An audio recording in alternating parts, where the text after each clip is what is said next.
Now, also on the ballot are a bunch of races for top state offices, and we've been hearing a lot about the governor's race. But one of the undercovered, I think, races is the race for state school superintendent. And Scott, there's a lot at stake here. Tell us about the battle between Tony Thurmond and Marshall Tuck. Yeah, so Tom Torlakson, the current incumbent, a Democrat, is termed out. And the guy who almost beat him last time, Marshall Tuck, he got 48% of the vote last time, 4 years ago. He's running again.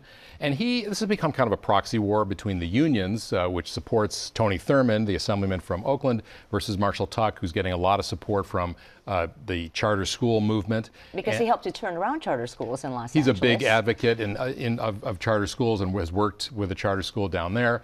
And so, you know, it's funny because there's all this money, 35 million plus, being spent by these independent outside groups.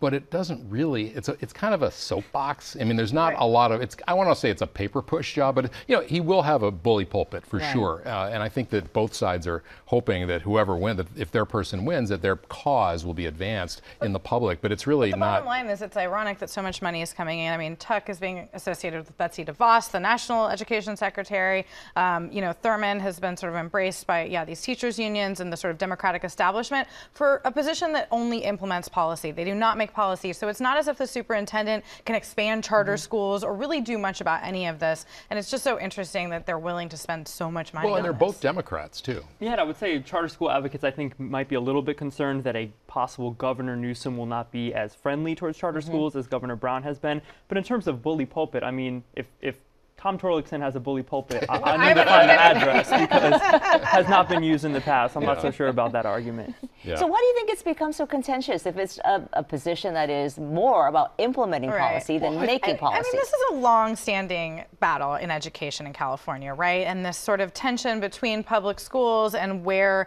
you know, what we allow charter schools to do, how much money can be taken away from public schools to give to charter schools. We do have a finite amount of money in education. It's a large part of the state budget, but with Prop 13 and the sort of limits on that spending, I think it really comes down to the battle over money and the idea of power. And I think that they would use this on either side as proof of what the voters want. And that's a real policy difference. I mean, Tuck does not support a moratorium on charter schools. Thurmond is running on putting a pause on any new charter schools. But again, they're not setting that policy. I think also unions are feeling a little bit under the gun. You know, they lost that big Supreme Court decision, clipped their wings in terms of the amount of dues that they can collect. And I think this is just, I think they're wanting to maybe show that they still have power. Reassert themselves. Yeah, but, you know, they're putting a lot of money on a guy who may not win. So, you know, we'll see if that plays out, how that plays out for them. All right, our politics team, Scott Schaefer, Marisa Lagos, and Guy Marzorati. I know that we are going to bring all of you guys back along with Katie Orr from Sacramento next week for a roundup of the election's outcomes and